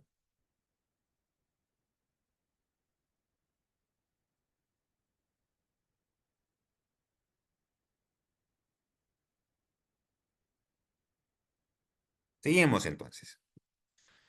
Vamos al aprendizaje significativo con la motivación. Esto lo vamos a hacer un poquito más rápido porque ya sabemos lo que es el aprendizaje significativo, ¿no? Entonces, vamos a ello. ¿Qué es? ¿Qué características, tipos? Vamos adelante. ¿Qué es el aprendizaje significativo? Básicamente es una forma de aprendizaje que cobra relevancia para nuestro estudiante o nuestro aprendiz porque, uno, esa persona ha escogido ello porque le interesa y porque además eso hace que para ese individuo sea útil lo que está aprendiendo. Significa algo. Es un tipo de aprendizaje que se relaciona con conocimientos previos, pero que esa nueva información cobra una utilidad. ¿Quién ha diseñado este tipo de teoría? Es el señor David Ausubel. Ausubel nos dice, el aprendizaje tiene que ser relevante para tu estudiante. El alumno, incluso de manera voluntaria, por el interés que tiene, lo va a investigar de manera individual, sin la necesidad de que alguien le esté metiendo con cucharilla toda la información, ¿verdad? Ese es el aprendizaje significativo. Pero este aprendizaje tiene características. Uno, que tiene que ser lógico. Tiene que haber una relación lógica con los conocimientos previos. El conocimiento previo genera en este individuo curiosidad e interés por seguir descubriendo. Como tiene ese interés, hay una predisposición a seguir aprendiendo, va a buscar un material que sea realmente de calidad y que le dé la información que necesita, para que con esa información vaya profundizando el conocimiento y pueda construir nuevos conocimientos gracias a esos conocimientos previos. Y este ciclo se va repitiendo. ¿Qué es lo importante aquí? Dos factores: conocimiento previo e interés por generar nuevos conocimientos. Eso es importantísimo. ¿Qué tipos de aprendizaje significativo conoceremos nosotros? El aprendizaje significativo por representaciones, por conceptos y por proposiciones. Y ahí tenemos los ejemplitos. El perro es un animal. ¿Qué estamos nosotros generando? Representación, un símbolo, un significado ahí. Ah, perro, animal. Y incluso te imaginas, ¿no? Un perro y lo ves al perro en tu mente. En este momento muchos tal vez lo están viendo el perro. Y conceptualizas, ah, es un animal, pero ¿qué tipo de animal es? ¿Es mamífero, ladra, carnívoro por lo general? Y es muy bonito además, el perrito. Ah, ya, formas una categoría, una idea de lo que es perro para ti individualmente. Y hay proposiciones que generas a partir de todo ese conocimiento. Ya sabes que el perro es un animal, ya sabes que el perro es un mamífero, es bonito, que puede ser violento también, que come carne, etcétera. Pero lo vas estudiando a mayor profundidad. Generas ideas complejas a partir del conocimiento que has tenido de lo que es un animal. Ah, pero es mamífero, nace mediante parto, la perra da a luz, no son huevos. Además, el perro por lo general vive en manadas, tiene reproducción sexual. Profundizas ese conocimiento. Esos son los tipos que a la vez se vuelven en la secuencia previa que habíamos analizado. Los tipos de aprendizaje significativo. Ahora, ¿hay diferencias con otros tipos de aprendizaje? De alguna manera, sí hay diferencias. Y veamos cómo. Primero, tiene que aprender y relacionar con otros conocimientos previos. Por eso es significativo. El conocimiento previo que tienes es un habilitante a que tú puedas conocer otras cosas en el futuro. Además, eso porque cobra relevancia para ti, porque además conoces de alguna manera previamente todas las teorías, te genera una retención duradera, hace que tú quieras recordar y por ese querer recordar realmente retengas la información porque para ti significa mucho. Como significa mucho, la transferencia será mucho más fácil de aplicar. Tú sí vas a poder aplicar porque sí vas a tener conocimiento y vas a tratar de aplicar ese conocimiento. Y es un acto activo y reflexivo, valga la redundancia. Todo este proceso de aprendizaje lo convierte en activo. ¿Por qué? Porque el estudiante realmente quiere aprender. Si se dan cuenta, hay muchos factores que generan en este individuo la curiosidad por seguir aprendiendo. Y eso está muy relacionado ¿con qué? Con la motivación. Como habíamos hablado hace un momento, hay dos tipos de motivación: intrínseca y extrínseca. Cuando hablamos de intrínseca, directamente ejemplificamos como, por ejemplo, una curiosidad o un interés real por aprender. En mi caso, sobre el cerebro. Me interesa aprender qué hay ahí. Y por ende, estudio de manera voluntaria. Esa es una motivación intrínseca. Pero extrínseca sería porque me van a poner mejores notas, o porque voy a recibir un premio, o porque así voy a llamar la atención de mis papás. Entonces, ahí vemos la diferencia. Intrínseca, que nace de uno por una satisfacción individual, o extrínseca porque el medio te obliga. Ahora, ¿se acuerdan de los psicólogos humanistas? Que lo habíamos tocado hasta por ahí nomás y habíamos mencionado a Abraham Maslow dentro de esa teoría humanista. Ellos han desarrollado una pirámide que se llama la pirámide de las necesidades, que eso te genera a ti cierto tipo de motivación. ¿Para qué? Para satisfacer esas necesidades. ¿Cuáles son esas? Son estas 5. Nos dice, el ser humano se motiva de diferentes factores de acuerdo a las necesidades que ya ha ido satisfaciendo a lo largo de su vida. Por ejemplo, lo más básico que nosotros tenemos que satisfacer dentro de nuestras necesidades son las biológicas. Dentro de las biológicas está comida, hambre, sed, bebida, salud y de alguna manera sexo, que son necesidades 100% biológicas, como respirar también, digamos, ¿no? Si en algún momento determinado nosotros tenemos una necesidad como, por ejemplo, hambre, hacemos cualquier cosa, dejamos de lado cualquier cosa por satisfacer el hambre o la sed. Si nosotros tenemos satisfechas nuestras necesidades biológicas, escalamos en la pirámide. Ya no necesitamos qué comer porque ya hemos comido, hemos satisfecho esa necesidad. Ahora busco otra cosa. ¿Qué es esa otra cosa? Seguridad. Tener un techo, por ejemplo, sobre mi cabeza. Conseguir dónde vivir.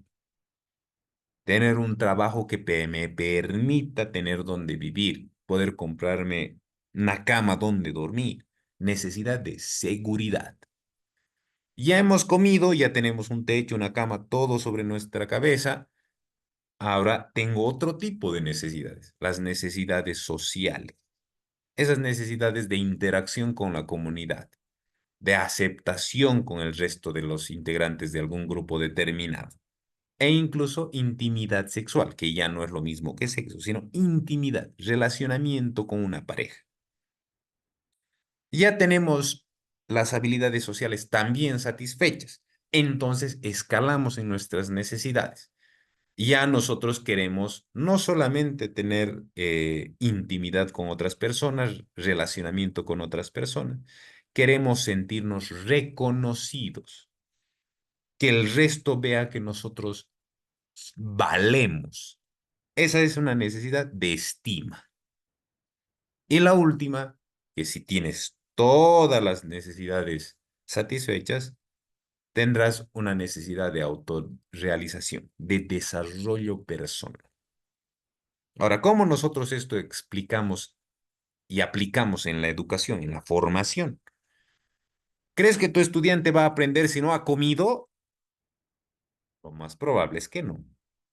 ¿Crees que tu estudiante va a tener un buen relacionamiento con sus compañeros de trabajo si no tiene dónde vivir?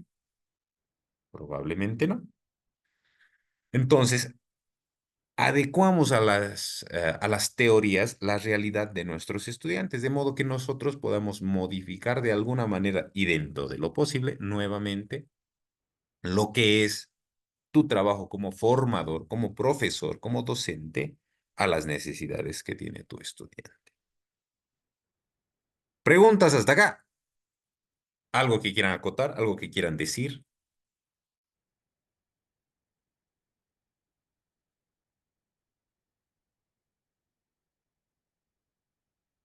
Sigamos entonces.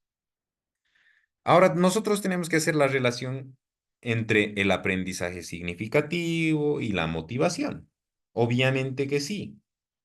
¿Por qué? Porque, bueno, básicamente eso estamos aprendiendo, ¿no? ¿Cómo se relaciona? Primero, sin motivación nada se puede hacer. Si no tiene la motivación real nuestro estudiante, lo más probable es que nuestro estudiante nunca aprenda. Ahora, ¿qué tipo de motivación? La ideal es la intrínseca, que el estudiante de manera individual y voluntaria vea la necesidad real de aprender algo desde sí mismo. Esa sería lo ideal, pero en otras ocasiones probablemente no sea así. En la gran mayoría de las veces es por la nota, porque les obligan, etc. Pero aún así es importante usar esas herramientas, ¿no? Entonces, la motivación intrínseca va a ser siempre la más relevante para nosotros. Ahora, el entorno en el que se va a desarrollar es sumamente importante. ¿Por qué? porque la validación que la gente del grupo le va a dar al conocimiento que tiene ese estudiante, como por ejemplo un halago, oye, qué capo, había sabido hacer la factorización, yo no sé, ¿me enseñas? Simplemente ese hecho va a reforzar el comportamiento para que ese estudiante que aprendió a hacer la factorización quiera seguir aprendiendo. La validación del resto de la gente. Entonces, si tú como formador sabes de ese tipo de situaciones psicológicas que puedes manejar, tratas de convertir una necesidad o una motivación extrínseca en intrínseca. De modo que ese estudiante encuentre real interés por aprender tu materia. Así tratamos de relacionar. ¿Tendemos hasta acá?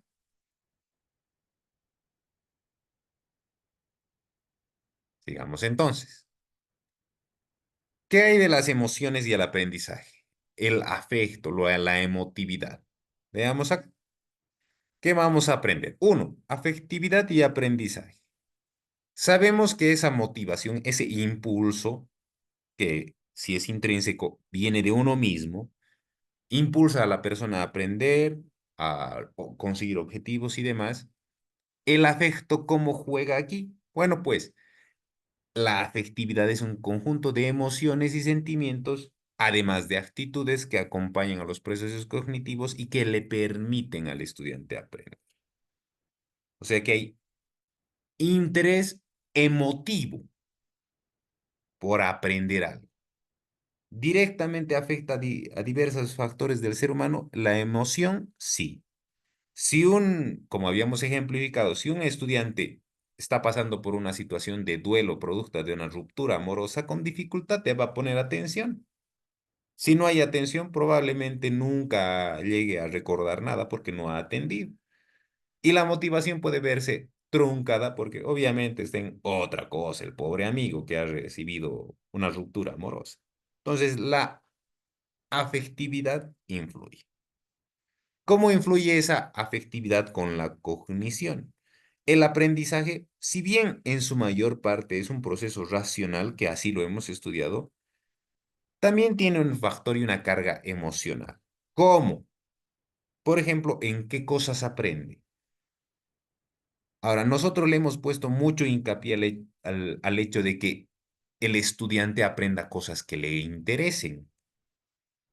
Pero, ¿qué le interesa al estudiante? ¿Y por qué? La afectividad o la emotividad influye.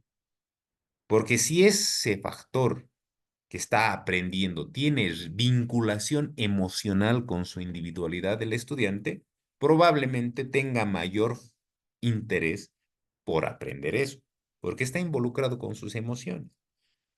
Algo que a mí, por ejemplo, me sirve mucho para enseñarles metodología de la investigación, que es el complejo en psicología para nuestros estudiantes, es ejemplificar la metodología con una investigación sobre factores que a mis estudiantes les genere ruido, emoción, como por ejemplo el mismo amor. Como todos están pasando por la adolescencia, están en la juventud, buscando pareja, etcétera, hablar del amor en estos estudiantes les genera interés. Entonces, y caso ese interés con lo que es la información relevante y real que tiene que aprender. Entonces, el factor emocional también influye en qué recuerda, qué va a memorizar. Algunos estudios dicen, justo cuando una persona está muy triste, todo lo que ocurre en esa época de tristeza seguro se va a acordar, porque estaba triste y era muy relevante. Eso dicen algunos técnicos. Habría que someterlo a experimentación. Yo no podría dar certeza de eso. El cómo aprende también está influenciado por la afectividad y el cómo recupera la información también. Entonces, la emoción sí funciona, sí es importante analizarlo. La interacción también.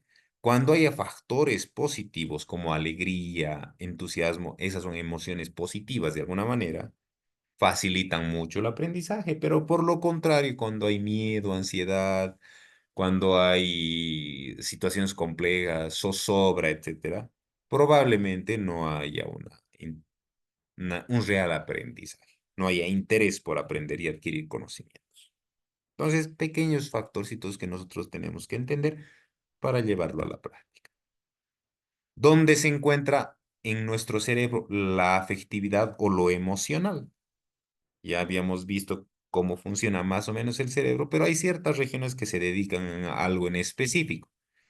En el cerebro tenemos, primero que nada, neurotransmisores. Las células, que en nuestro cerebro se llaman neuronas, se conectan entre sí mediante neurotransmisores.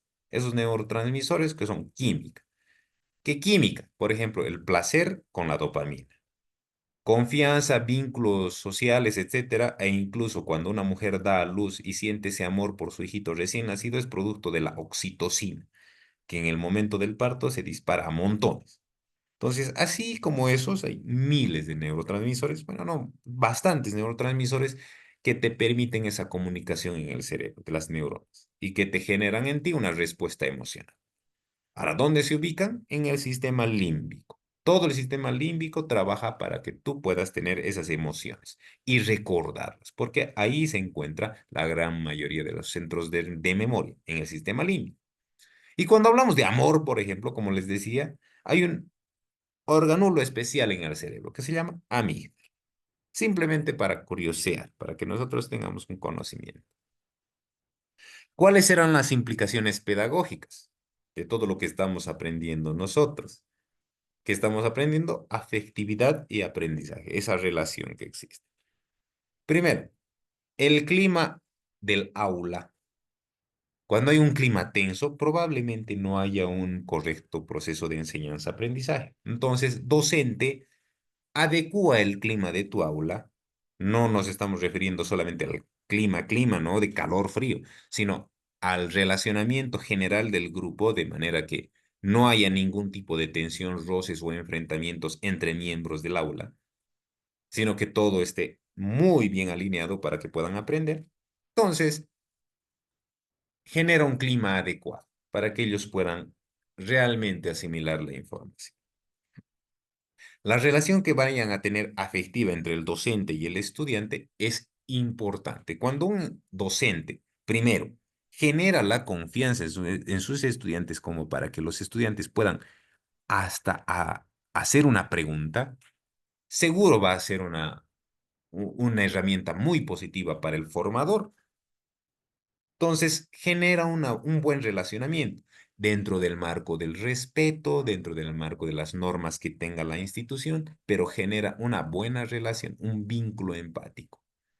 Cuando tengas un estudiante que no está pudiendo entender, dedícale un poquito de tiempo a ese estudiante, de modo que ese estudiante sienta la confianza como para hacerte preguntas, o como para hacer opiniones, o como para entrar a los debates y sea partícipe de todo el grupo. Cuando nos referimos nosotros a la gestión municipal, básicamente es enseñar a nuestros estudiantes cómo reconocer, explorar, regular las emociones. Entonces, básicamente es enseñarles a ellos cómo manejar sus emociones. Y además adaptarte al estilo de enseñanza. Nuestros estudiantes, como ya habíamos visto en inteligencias múltiples, pueden tener diferentes formas de aprendizaje. Entonces nosotros también generaremos un estilo de enseñanza que si bien no va a ser individualizado porque la posibilidad casi nunca es factible para hacerlo individualizado, tratemos de adecuarnos a la posibilidad de todos, de que identifiquemos cómo aprende la mayoría y tratar de generar las herramientas de una enseñanza adaptada a esa necesidad. Ahora, esta afectividad, la autoestima y el rendimiento, ¿cómo se manejan? ¿Cómo se relacionan? Primero, que los estudiantes con autoestima elevada por lo general tienden a rendir mejor, a aprender mejor. Por ende, es importante generar una correcta autoestima. ¿Cómo generamos? No los insultes a tus estudiantes, porque algunos docentes, sobre todo de la vieja escuela, eran muy agresivos con los estudiantes, sino desarrolla esa autoestima. Si bien no está logrando los objetivos educativos que tú te habías planteado para ese estudiante, fomenta a que lo logre. Aumenta su autoestima, de modo que este estudiante desarrolle luego las habilidades para poder aprender. Ahora, la creencia de la capacidad del individuo es importante, que el estudiante sepa o se crea capaz de seguir aprendiendo. Entonces hay que desarrollar eso también, que tengan confianza en sí mismos como para poder decir, sí, creo que voy a poder con este ejercicio matemático. Y si no lo logra, no importa, reforzar las conductas, el intento y que siga intentando hasta lograrlo. Y bueno, otros factores como lo emotivo que ya estábamos viendo, como el miedo, como la reiteración en cuanto a errores que comete, no le frustren. Entonces hay que ir controlando eso, sobre todo en estudiantes mucho más jóvenes, primero de la universidad o de colegio. Ya en el resto de los ciclos ya es más complejo lidiar con eso, ¿no? Ya hay que también enseñarles la parte mala de la vida. ¿Qué hay de la inteligencia artificial? Ahora está muy de boga esto, ¿no? Ya, ¿qué podemos decir de la inteligencia artificial? Todo podemos decir de la inteligencia artificial. ¿Alguien usa acá inteligencia artificial para hacer algún trabajo, para informarse de algo, etcétera?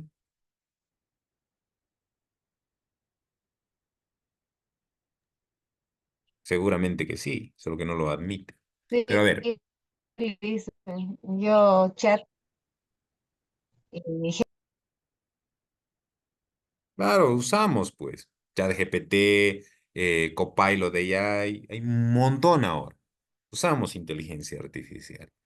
Pero nosotros ahora tenemos que saber adaptarnos a la realidad para poder enseñar adecuadamente. Nosotros podríamos quedarnos obsoletos, sí, podría incluso superarnos con inteligencia artificial, pero nosotros tenemos que saber usar la inteligencia artificial también.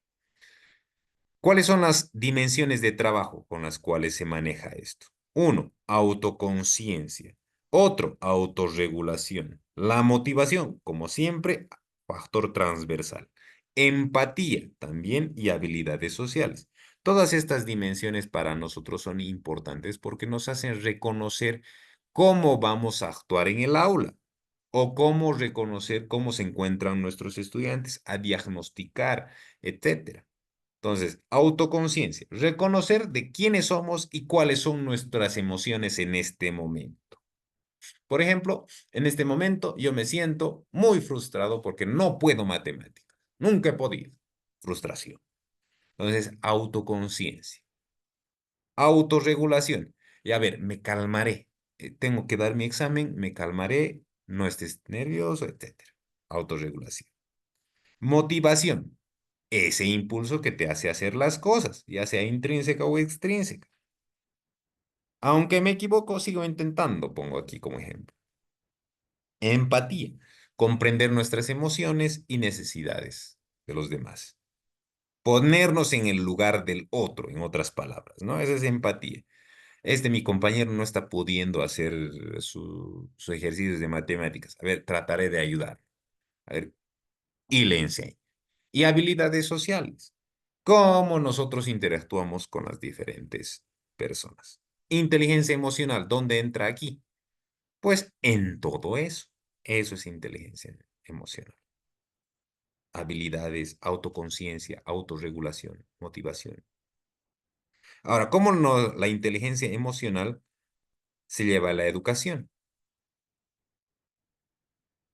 ¿Cómo lo llevamos a la educación? Primero que nada, mejorando el clima del aula, donde todos los compañeros sepan, reconozcan dónde están, cómo están, que cumplan las normas que se tienen, tanto el docente como los estudiantes, y que el clima en general de toda tu aula esté pues alineada a lo que se quiere, ¿no? Que es el proceso de enseñanza-aprendizaje. Generar un ámbito de facilitación del aprendizaje, no complicar las cosas, sino más bien darles a los estudiantes algo más digerible, pese a que la materia, digamos que es demasiado difícil, como cálculo estructural.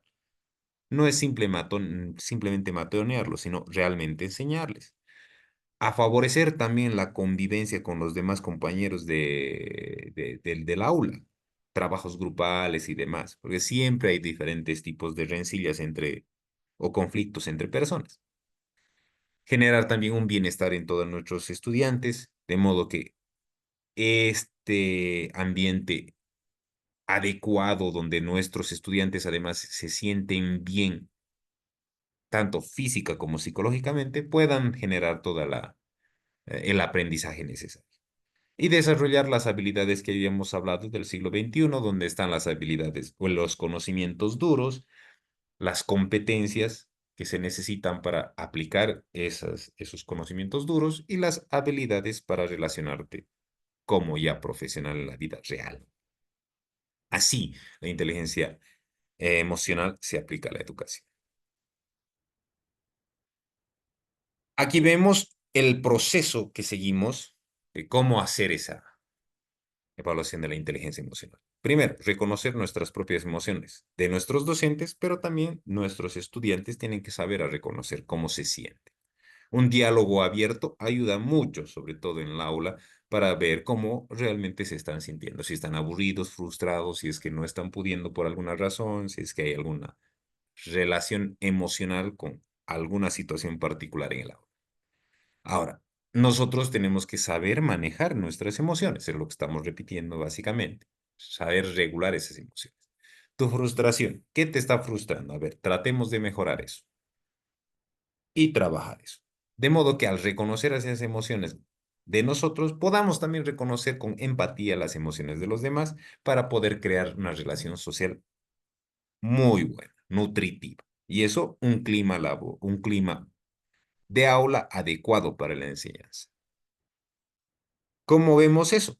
Con dos divisiones del área intrapersonal. Primero, el autoconocimiento, conocerse a sí mismo, y autorregulación, regular esas nuestras emociones. ¿Cómo? ¿Cómo me siento ahora? Una pregunta. Identificas, me siento triste. Y ahora, ¿esa tristeza me puede ayudar en algo? La verdad es que no, no me ayuda en nada. Estoy generando autoconocimiento sobre mí mismo. Asimismo, autorregulación. ¿Por qué estaré triste, no?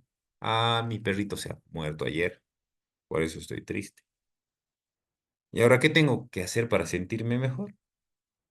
Primero que nada, aceptar que ella se murió y, bueno, tratar de superarlo. Ya, autorregulación. Proceso que nosotros generamos para la inteligencia emocional.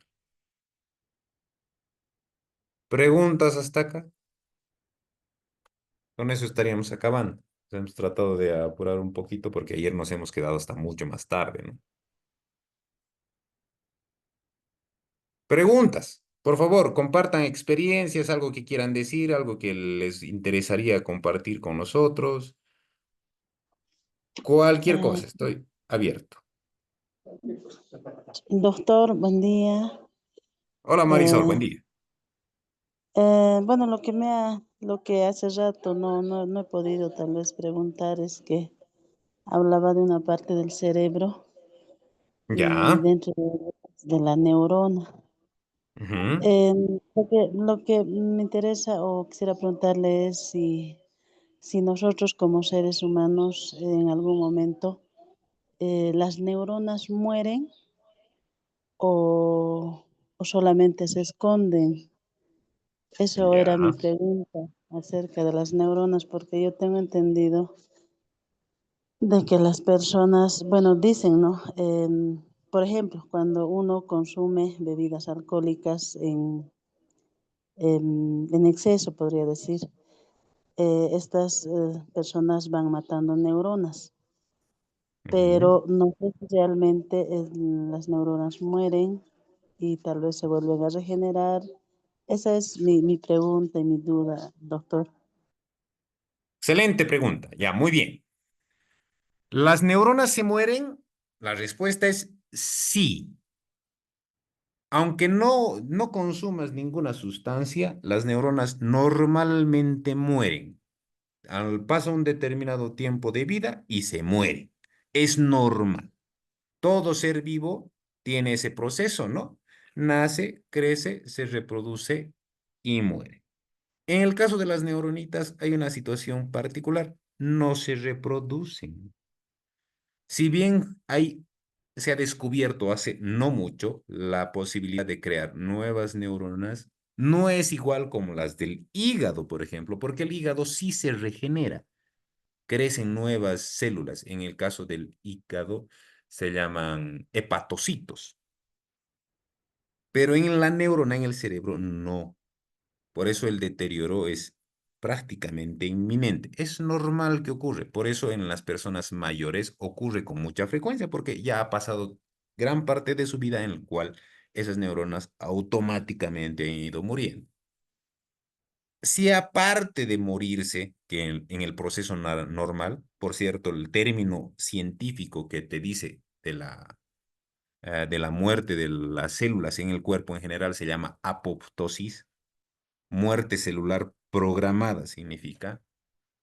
Si en si ese es el curso regular de tus células que se están muriendo, agregas sustancias que vayan a matar más las neuronas, como el caso del alcohol, probablemente el deterioro sea más rápido, ¿no?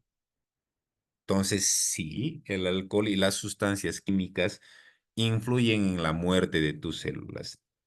Y en el caso del cerebro, en las neuronas. Sí, señor, sí ocurre. Ahora, no solamente con el alcohol, ¿no? Con otros químicos también ocurre. El tabaco sí también influye. Todo tipo de sustancias como las drogas sí influyen. Incluso algunos medicamentos pueden influir. Pero eso no nos tiene que generar un miedo de que no voy a consumir porque mis neuronas se van a morir. No. Ahora, ¿se puede contrarrestar eso? Claro que sí. El estado normal de tu cuerpo obliga a que te alimentes bien.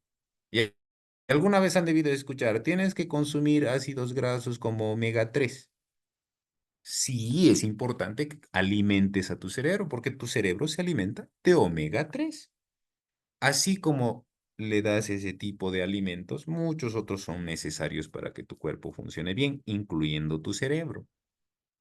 Ahora, ¿alguna vez han escuchado hablar de la sustancia gris y sustancia blanca en el cerebro? ¿Cuál es la diferencia? Vamos a tratar de retomar hasta nuestro cerebrito para poder entender eso de sustancia gris y sustancia blanca.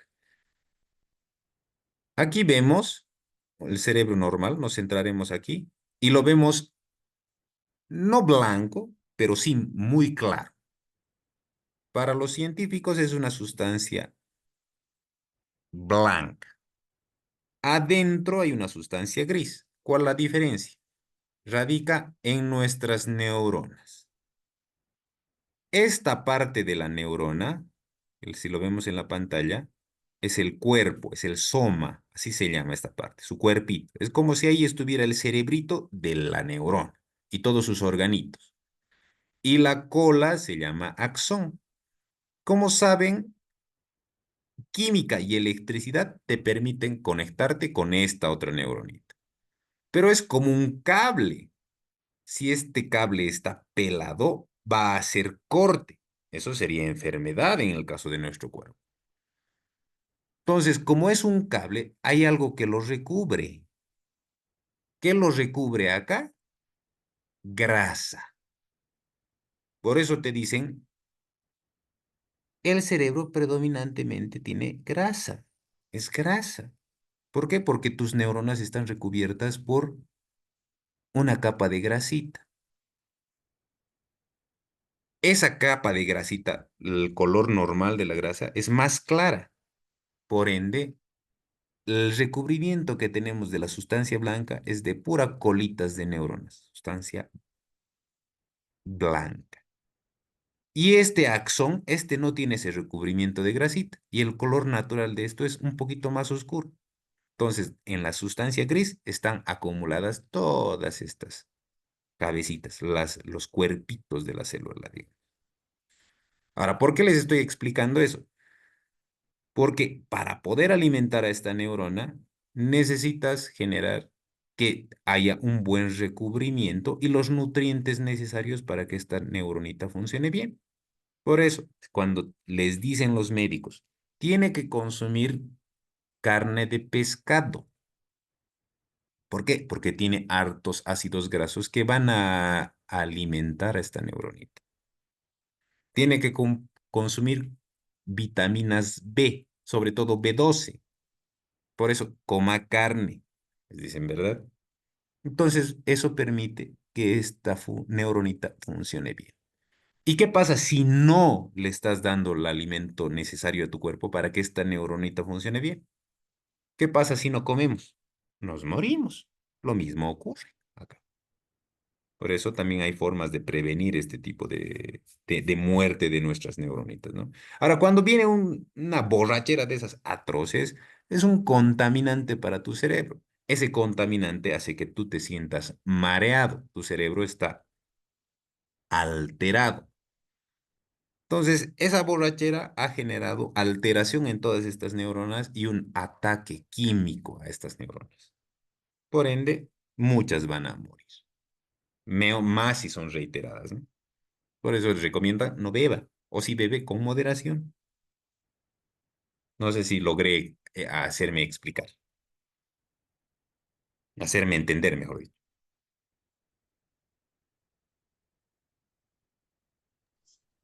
Sí, gracias, doctor. Muchas gracias. Despejó las dudas que tenía.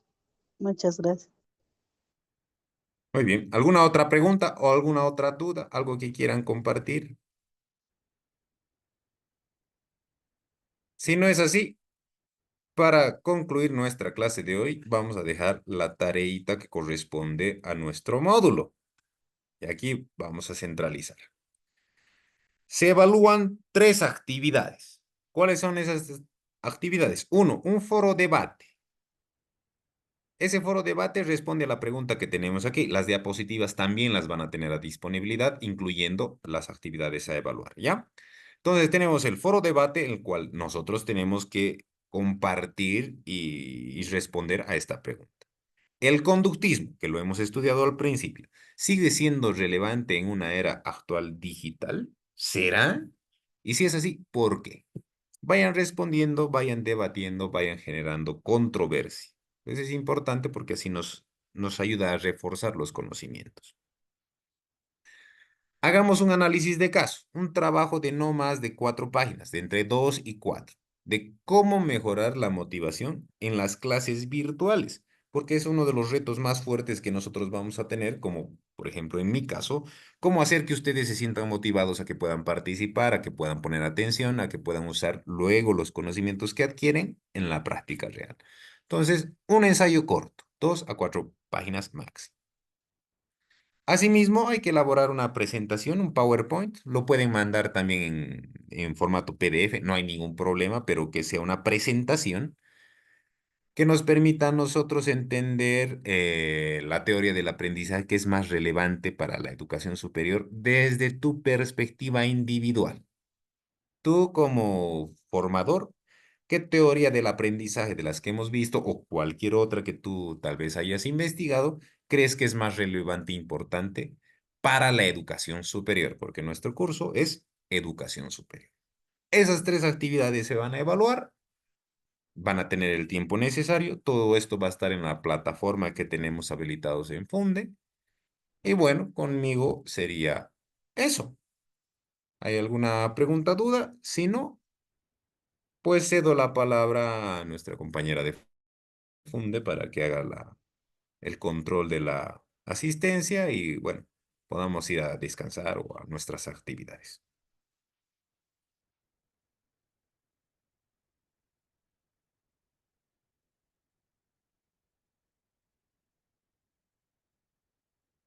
Bueno, no hay consultas. Por favor, le cedo la palabra a nuestra compañera de Funde, por favor. Conmigo sería hasta eso. Les agradezco mucho la atención. Espero que sea un curso muy nutritivo, que puedan aplicarlo en la realidad del aprendizaje de nuestras aulas. Y ante cualquier duda, circunstancia, cualquier cosa que necesiten, vamos a estar disponibles para ustedes, para sus dudas. Alguien pregunta, Marisol pregunta, ¿para cuándo van a ser los trabajos? Van a estar en la plataforma. Por lo general tienen unas 3 semanas, creo, para realizar. Entonces, cualquier cosa, presto a sus inquietudes. Que tengan muy buenos días, buena jornada y que les vaya muy bien. Muchas gracias, licenciado, por habernos acompañado en estas 2 sesiones. Que tenga un buen fin de semana. Muchas gracias, que les vaya bien a todos. Atentos al control de asistencia, por favor. A la NOCA Elizabeth.